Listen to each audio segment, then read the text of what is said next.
ceelaf weyn waxay ku dambeysay inay iyada noqoto maduunadii labaad siijeed baa lagu kala nool yahay gabalku markuu dumay nin waliba qorigiisa hoosta ku seetaa 6 sano ay marayaan meesha ceelaf weyn la yiraahdo laba reer oo walaalaha wada dega waligood isma dilin way is dhaleen lama kala sooci karo way is dileen shaydaan iyo in shaydaan soo diray baa isku dirtay 6 sano ayay maraysaa markaynu baska ka baxno ceer gaabo ka raacno oo ceelafin marayno qof walba wuu garanayaa wadadii halbowla ahayd ee ganacsiga ahayd ee dadku wax walba ay keenayeen way qaawanta lama dhex maro siijeed baa lagu kala nool yahay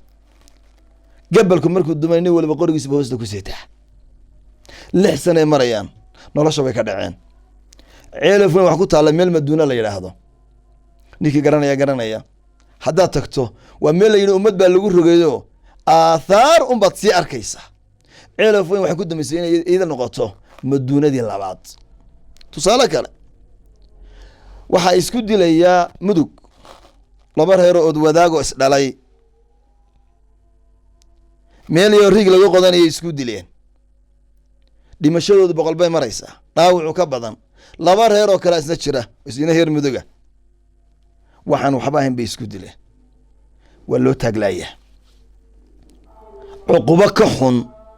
ma jirto dad wada dhashay oo walaala ah oo iliya diirkeeda oo rixim ah cuqubada ka dhalataa mid laga macaasho maaha riximku ilaahay buu la hadla wuxuu weydiiyey aniga maxaa ii naf ah ilaahay wuxuu yidhi kii ku gooya ana waan goyn kii ku xidhiidhiyana waan xidhiidhin war dadka reer sanaag waa dad wada dhasho rixim ah uliya diirkeed ah maanta waxaa idin yaalla in aad ka wada shaqaysataan midnimadiinna iyo wada jirkiinna idin yaalla ceergaabo waa magaalo qurux badan nabadgelyada iyo isu tashiga idinku waa isu tashateen hadday reer sanaag tihiin taasay ku qurux badan tahay